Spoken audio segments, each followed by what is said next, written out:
Hey guys, well I wanted to do this quick video just because I had thought that one of the biggest things when you're trying to grow a company is knowing how to hire staff. Now, there's a lot of misconceptions out there. There's a lot of different conflicting advice. So what I want to share with you is what I've actually found works. Now, before I go into the nuts and bolts of actually recruiting, hiring, and training, what I will say is that there's a few things that you need to keep in mind before you actually hire any staff. The first thing is you need to understand that when you're hiring somebody, you often can come in with the mindset like, this person is going to give me back my time. This person is going to make all my business dreams come true. My first hires means my company's growing. It means my business is serious. And in a way, yes, all that's true, but it's a mistake to think that as the primary focus. Now, what you've got to understand is that people don't want to be, somebody that's just there to fulfill your dream. You need to create a role that actually fits what your business needs, while at the same time creating a role that allows your employee or contractor to be aspirational. So they need to see where they're going for their own dreams when they're working at your company. That's why people fight to work at companies like Microsoft, Amazon, Facebook, Google, etc., because these are big companies that have big futures and big potential. They don't want to work at some person's, one-man band business. That's the fact. So you need to understand that you need to create a role for the person that is aspirational for them, that actually supplies what they need in terms of finance, and actually supplies what they need in terms of just general well-being and enjoyment. So that's the first thing. Put yourself into your staff's shoes. Now, the second thing is you want to hire for need. You don't just want to hire for, a purpose that's not really definitive or clear. Where a lot of business owners get in trouble is they don't have clarity on what they actually need out of a staff member. So if they hire someone that's sort of like a dual role and the person's not really clear what they're supposed to be doing, then you're going to struggle. And now the reality is that when you're a startup, you're going to have people that can wear a couple of different hats. If the person refuses to do certain things in that role, then they're probably not a good fit and they don't understand the startup environment. But at the same time, if the tasks that you're giving them are so wildly varying, it's going to bewilder them. And they're going to go, you know what this person's putting me through, which is you as the business owner, is not worth what they're paying. It's also not worth the attention and energy that's taking out of me as a person. I quit. So it's very important that you hold those two things in tension. The first thing is that they need to serve a purpose in the company, and they need to, particularly if it's your second or third hire, they need to be flexible in what they're supposed to be doing. They can't act like it's a corporate role where there's very specific outcomes. And you see those memes and reels where people talk about, if you're doing something outside of my role, I deserve a pay rise.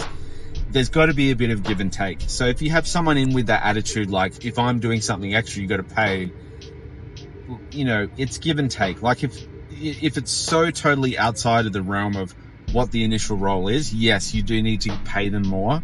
But if it's, one step to the left or right from what their initial role was, they should be reasonable. And if they're not reasonable, then they're probably not a good fit. So that's the second thing, is you need to make sure that when you hire, you have a clear idea of what you want them to do. And then in addition to that, make sure that they have a level of flexibility, particularly if they're your second, third, or fourth hire. Outside of that sort of circle of three, that's when you can start having real definitive job descriptions. But within that first circle of 1 to 3, there's going to be a level of take out the trash, pick up the phone, get the coffee. There's going to be stuff that they're going to have to do. So the third thing is you want to hire for 3 things. The first thing you want to hire for is reliability. Now, if someone shows up on time, they do what they say they're going to do, they complete things on time, they're consistent, they're not always sick, they're not, if they're just a solid, reliable person, that is the first thing that's going to make them stick around as an employee. If the person doesn't show up on time, they're unreliable, just fire them, just get rid of them. So that's why it's very important that you have a 30-day probation period, minimum. Because if they muck around, you can just say, you know what, you're wasting my time, you're wasting the company's time, you're wasting your own time, go and do something more productive and fire them. So that's the first thing, is they need to be reliable. Now, the second thing is they need to have a good attitude. So if you have someone who's coming to work and they're complaining, they're, bringing down other team members, they're making you feel bad, they tell you that you're a bad person, they're gaslighting you, all this type of stuff, you've got to understand that as a business owner and any person, you have more than just time and money.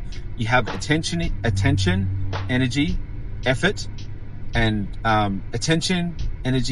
emotional capacity. So while you may have someone that's bringing in a lot of revenue for what you pay them, and while they may not take up too much of your time, the emotional load that they have on you because of their attitude or the personal dynamic, the interpersonal dynamic that they bring to the role, is not even worth the revenue that they're bringing in, because they're draining your emotional energy and they're taking away your attention. If you're thinking about a person all the time, oh, this person, why did they say that?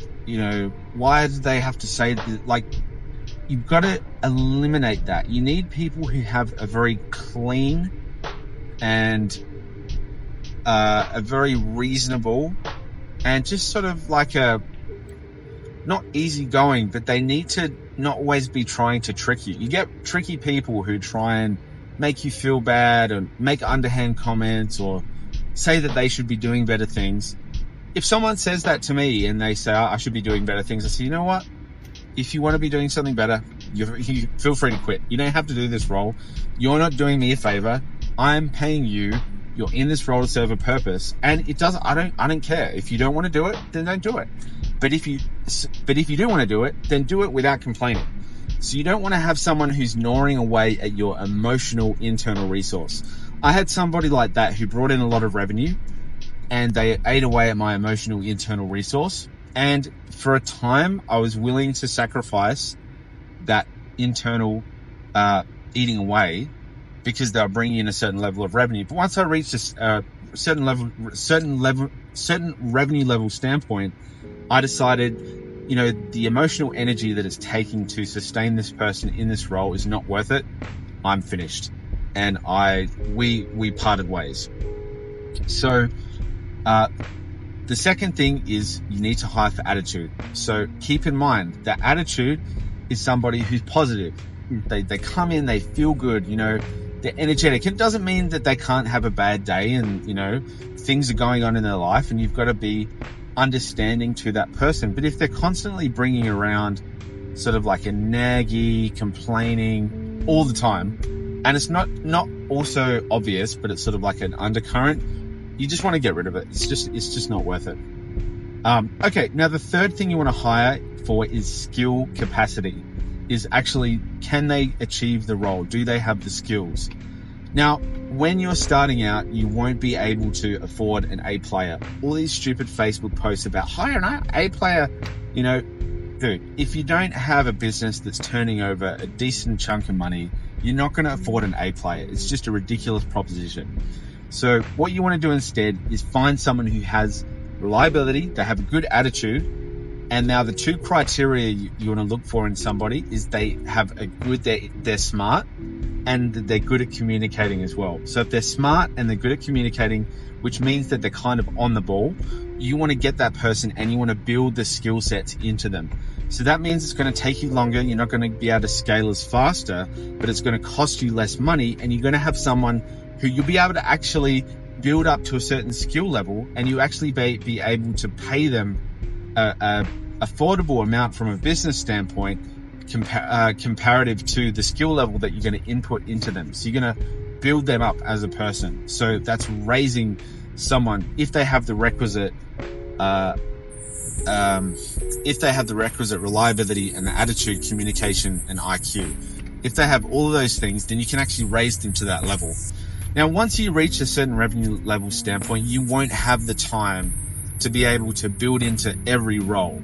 So if you need someone who you need to plug and play and close deals in your business, you need to get an experienced sales rep. Okay.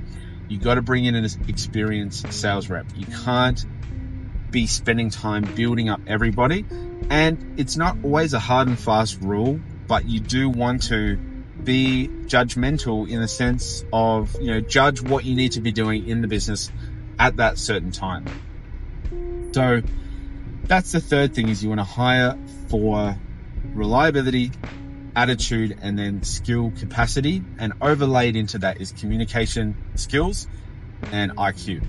So let's just recap. So the first thing is you need to think about what your employee or contractor gets out of the role, and is it aspirational? Number two, you want to hire for need, and you want to have a clearly defined role of what you need that person for, but at the same time, they need to be flexible in that role, particularly if it's employee number two, employee number three. Number three, you want to hire for reliability, attitude, and skill set. Now, number four is you need to realize that employees and contractors don't last forever. They're going to be there for a time horizon.